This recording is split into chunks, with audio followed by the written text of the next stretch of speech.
Welcome back to another edition of History in Your Own Backyard. Today we're at the Boone County Fairgrounds talking with Miss Paula Vasky all about the fairgrounds. Hi Paula, thanks for taking time to talk with us today. Hi Danielle, good morning. Good morning. So, when were these fairgrounds built?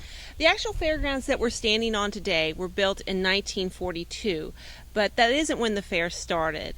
The fair started in 1932 as a place for the 4-Hers to gather to show their animals as a one-day event at a for-profit fair that was located in Florence. Those grounds, that all fell apart. The for-profit fair, because of the Depression, didn't make it any longer. Okay. But the 4-H Utopia Fair for Boone County kept going.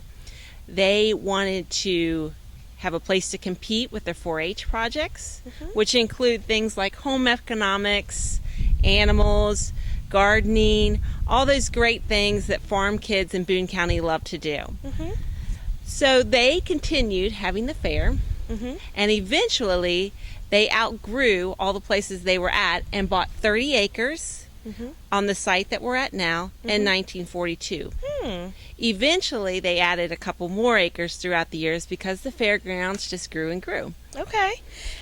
And any interesting trivia facts about the fairgrounds? Well, we could go all kinds of places with that.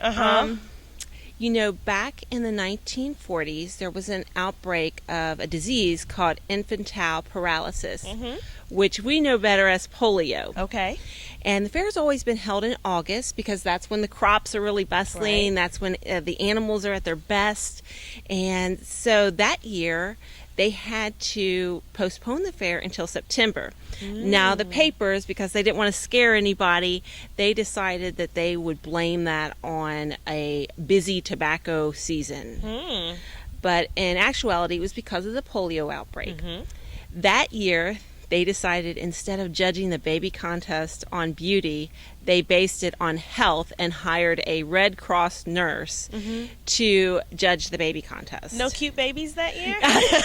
They were healthy babies, which is all what we all want is healthy babies. And they continued that practice for a few years until the outbreak of polio was under control. So, Interesting. Another time during that time period that was sort of interesting was once World War II got in full swing. Of course, the whole nation was wrapped up in this spirit of patriotism. So instead of paying out premiums that year, they paid kids in defense stamps, which I'm sure every kid was, you know, happy to get a defense stamp for their winning prize. They also had to limit the amount of food that they served to people because you know the war was trying to make sure people conserved so that we could feed our troops overseas. Wow. 5 fish and 2 loaves of bread. Speaking of fishing, that actually sort of interesting. You know, the fairgrounds, again, because it's nonprofit, they've had to do all these things across the fairgrounds over the years to maintain the property and make money.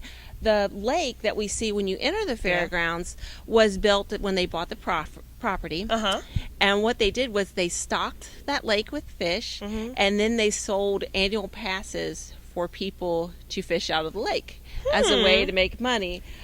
They also at one time had a big portion of the fairgrounds fenced off.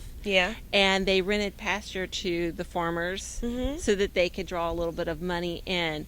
The fair also now, in order to, you know, maintain the fairgrounds, host a during the summer months a flea market, an antique flea market that's been going on for, I know, at least over 30 years. Oh wow, okay. And it's on every third Sunday of the month, and the antique flea market takes over this whole fairgrounds. Wow. One of the families that grew up in the fair were the Burchams, and many of the Burchams still serve on the, you know, modern day fair council. Their parents, Luella and Bud Burcham, love to come out and watch the Boone County Fair. Like so many other Boone County residents, you know, the Boone County Fair has meant so much to different people over the years. It's a homecoming for friends and family to celebrate all the things that make Boone County great. And so the Burchams as they aged, it got harder and harder for them to get around the fairgrounds. And what they really wanted to do was come and watch their grandchildren and great-grandchildren compete in horse shows. And so when they redid the arena, they built them this little bench Oh, that's so for nice. them to sit and watch. And people loved it because they always knew right where Bud and Right. Luella were going to be setting, because they were one of those couples that just, were magnetic, and people Right. loved to come and visit them. Wow. So, and that is what the Boone County Fair is all about, is that community environment that brings people out to celebrate just all the things that make life great. Awesome. Sounds like a pretty cool place to me. It is. It's one of the largest fairs in Boone County. It's one of the oldest fairs in Boone County. And in my opinion, the most successful fair Probably in Boone the County. best. Probably. Definitely the best. Yes. Right. So, Paula, what else can you tell us about the fairgrounds? Well, the fairgrounds has had to grow and develop as time has changed and the fairs became more successful. They started out with one arena, but the horse shows here were so popular. You might have one type of horse show going on in this arena, and then they had to add a second horse show for like barrel racing and some of the competitions like that. So we have 2 horse arenas here. One of the big things that they've added in modern day is the addition of the motorsports arena. Growing in popularity, of course, has been demolition derbies and truck pulls and all those things. So they added a large sports arena in the back of the fair, and that draws a big crowd in that enjoys those demolition derbies. And as I said, with the fair growing, we've had to add stables, barns.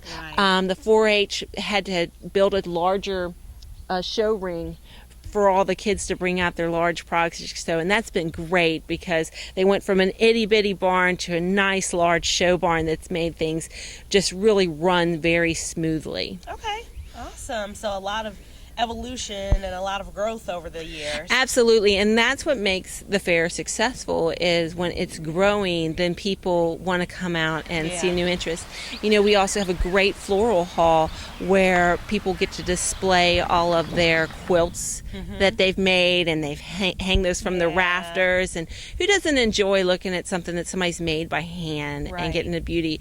And that's where they display the cakes and all the kids' 4-H home economic projects. And we also have a separate vegetable hall. A lot of fairs don't have the separate halls. They just have all that together. But because of the size of our fair, we get to have separate buildings for, the community to enjoy that.